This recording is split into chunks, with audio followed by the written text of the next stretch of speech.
Here we are, today we're flying the AD-2. I'm not completely spaded, I do have all the engine upgrades, but I'm just trying to get some upgrades for this thing, get some tasks done, and I'm just flying some old planes that I didn't do very well in when I bought them, or when I got them first. So I'm just trying to see how bad these planes actually are, and the AD-2 is actually pretty enjoyable. Of course, you can see me climbing in right now, and I see everyone is above me. I don't want to fight all those guys at once, so I decide to just drop some altitude in the hope that these people chase me down and I can give my team a little bit of an altitude advantage that 162 I won't be able to catch. So I'm just gonna go and pretend to go for the Junker 188. And of course with pretend I mean I am actually going for him. And I just want to get a kill in. I'm seeing this team, I'm seeing the enemy team, and I don't have the most faith in it. So I just kinda go down here, figure that I might as well get 1 or 2 kills in before I die. Or before I lose, and get some kind of RP in and then maybe spade the plane. Get some hits on him, trying to hit the wing. Doesn't fall off unfortunately, but he's crit. F2G should take him down. And now I'm just going to be extending away, regain my altitude. Because I figure I don't have a kill, I'm probably going to get the assist for that one. I'll just go get my altitude back. Yes, it's a bit late to think that right now, but at least I'm kind of out of harm's way. I'm lower than AD-2, so with a little bit of luck the enemy thinks I'm not a threat and they are going to ignore me. And that's exactly what they did. So now I'm reclimbing. Looks like I'm just a normal ground pounder, and I kinda am. That's just what this plane is. It's not the best plane, but it turns pretty well. And it has good guns. Unfortunately you only have 2 of them. And they shotgun quite a bit because they're so far on the wing. They're not really close to the fuselage, and there's only 1 of them on each wing, so they kind of spread around people, and it's sometimes pretty annoying to hit someone. But in general these guns are extremely good. They're still A&Ms, and if you take a look at my decal, that's just because I flew this thing when I didn't have premium, so I put a new sword and wings on it and now premium loaded, so now I have 2 of them. But I'm just trying to regain some altitude, get a little bit of a better position and just see what I can do. The FU in my team, who is going to carry with me, he's right up there. He's too high for me to do anything. I can't help him out right now. So what do? I just keep my altitude. I stay around him, and if one of these guys thinks, he's already in a 3v1, I want to dive on this attacker, I will take a little bit of pressure off him, maybe allowing him to do a little bit more in that team fight. And there comes the Donier. I'm taking the Donier of him now. He won't be bothering him, and he will be going for me for a little bit, which is exactly what I wanted. Of course I would like more of those guys to go for me, because I'm not as valuable as that FU4B is. So now I just drag this 335 down a little bit, making him waste altitude, me getting a little bit of extra speed in so I can dodge him and then maybe start a dogfight, because the more he dives, the more speed or more energy that he loses. Because the faster we go, the more altitude he wastes. He goes up, correct thing to do, unfortunately so, he then looks straight over me, giving me a massive profile shot. And I will be taking that. It's going very slow now, I just wait in front of him, and that's a crit. You can tell that this thing turns pretty well, even at these lower speeds. I'm just trying to crit this guy, get this guy out of the match. J2M is diving away, which is perfect. Try to get more hits in, and because of these flaps I wasn't able to neg G, and you'll hear me about that more often than not, also in all those videos. And here you have an example of the guns just kind of going around him, because I only have 2 of them. The 84 in that regard is a lot better. They have the same amount of power. I'm not sure about the weight, but I would prefer more cannons in the wings. FU is now dogfighting a J2M, and that's a fight he isn't going to win. The J2M is already on the 6 as well, so I want to be getting over there as fast as I can, because I need the J2M out of the match. It's not something I want to fight one-on-one. So if he can keep that J2M occupied, if I can kill him right now, that'd be fantastic. I don't want to fight these guys one-on-one. I need this FU in my team, and the J2M is just not something I will enjoy fighting in this. But the J2M is pretty occupied trying to kill the FU. FU has plenty of power right now to go up. J2M doesn't, so the J2M dives out. He's still completely committed, and I shoot a bit of a steal off. Back up we go, lay off the web. I don't need it right now, and I want to cool this engine as much as I can in periods where I don't need to web. He's somewhat flying fine still, but not after those hits. Almost perfectly in my convergence, and that's him out of the match. Try to communicate with this guy, but he doesn't seem to be paying attention, or he doesn't seem to reply. He's level 100, plenty of games, so I could probably build at least a little bit on him. And now we just regain some altitude again. Still quite a few people left. And I want to win this, but now it looks a lot better than it did at the start of the match. I still have a teammate up. And most of the guys are not at altitude anymore. But it still doesn't look the best, because of course I'm just in an AD-2. And I'm fighting a 152H, 162. I have a J2M somewhere and a bomb over there. And those are just all planes that are, well, better than me really. Here comes the 162. He's not very high yet. He's not very fast yet, so he's kind of a prime target for me right now. But that 152H is also going to be much more of a problem, because he will outrun as well as outturn me. Outclimb me. He will be the bane of my existence, whereas the 162 will be significantly faster. But I will be able to somehow somewhat kill him. You know, it's a 162, if he turns too much he's out of energy and he dies.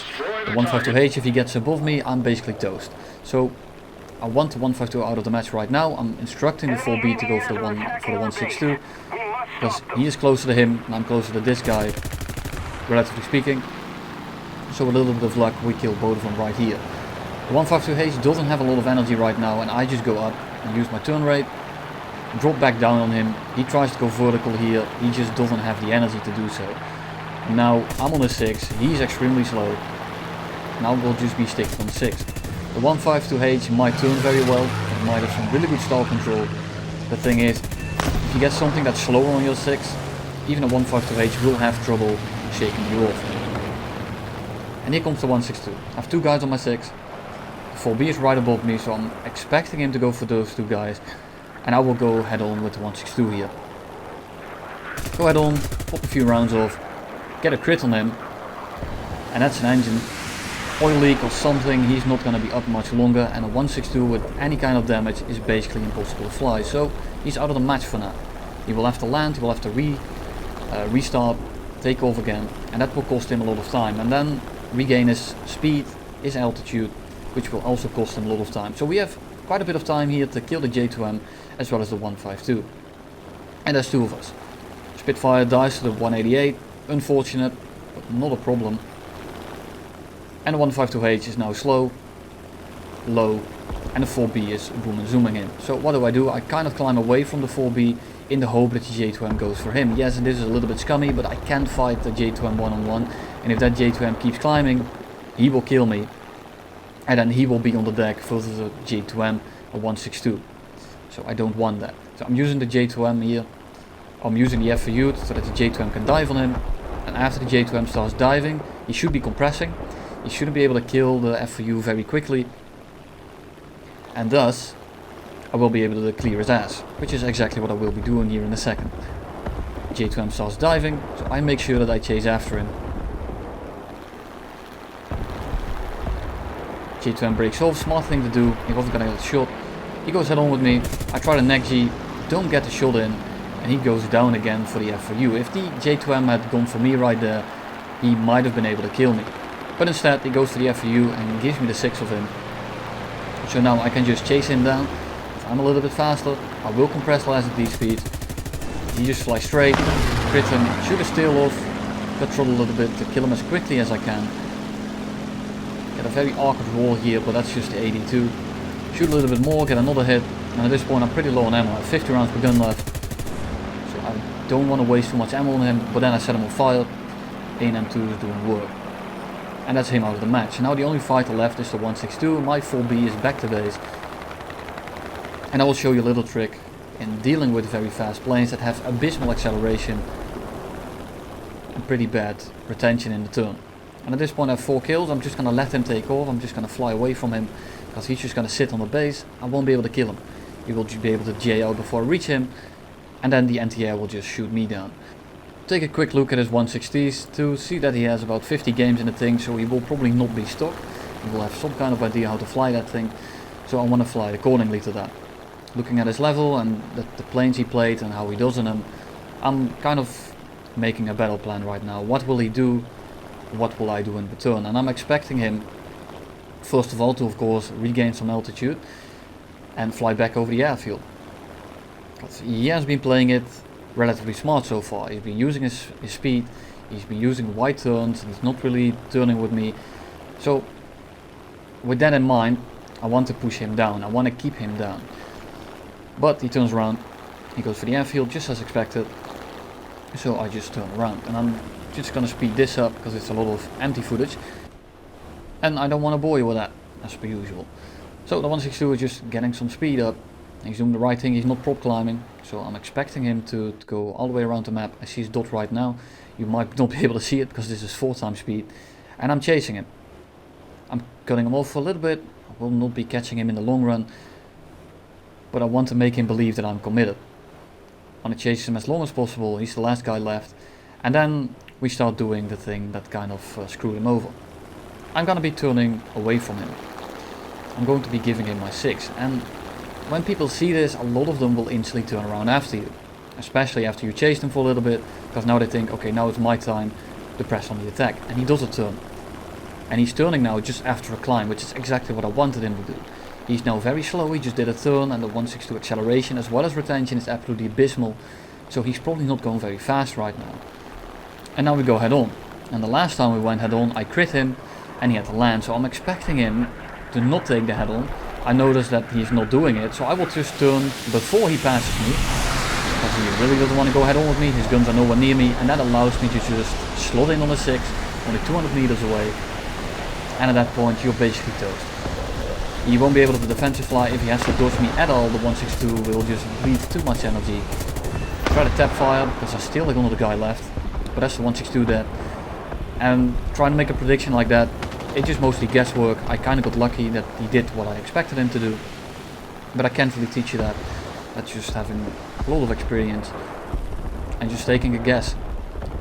There's no consistent way. I get those things wrong as well, and it was one of those times it worked out. And now there's one guy left, and it's a bomber, and he's right above the airfield. I think I'm not sure what he's doing, but he's low, he's not landing, he's not on the final approach, but he has his smoke on, and turning the smoke on actually makes it so that I can spot you from much farther away. So I welcome it. Thanks for putting the smoke on. But in general, if you put your smoke on, like your render distance is like twice as far away. I didn't do any testing, so I'm not too sure on the numbers, but I do know that you will be spotted from a lot further away. I'm not talking about the little tag, I'm not talking about his name in the plane, I'm talking about the dot itself and the smoke. It just renders in a lot further, and this makes it so that you can see people pretty easily. So if you want to 1v1 the last guy and he's looking for you, pop your smoke, he should be able to see you pretty handily now. I have 60 rounds left, but he's really slow, and I'm not too sure what he's doing. I also don't hear his engines. Turns out he turned his engines off. Not too sure why.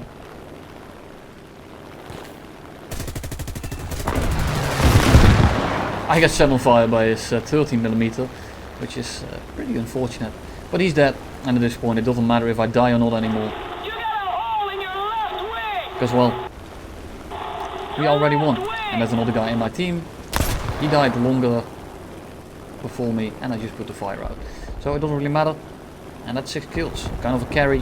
One of the only games I did in this plane, so don't take everything I said too literally, as I don't have the most amount of experience in this thing. But I think this game was really showing off nonetheless. I'll show the result screen as well as my modifications, because I was getting some RP this match. This is a screen you don't see very often, because most of the planes that I cover I have spaded, because I did a lot of games in them. And there you have it. Hope you enjoyed it. See you all very soon, and have a good day.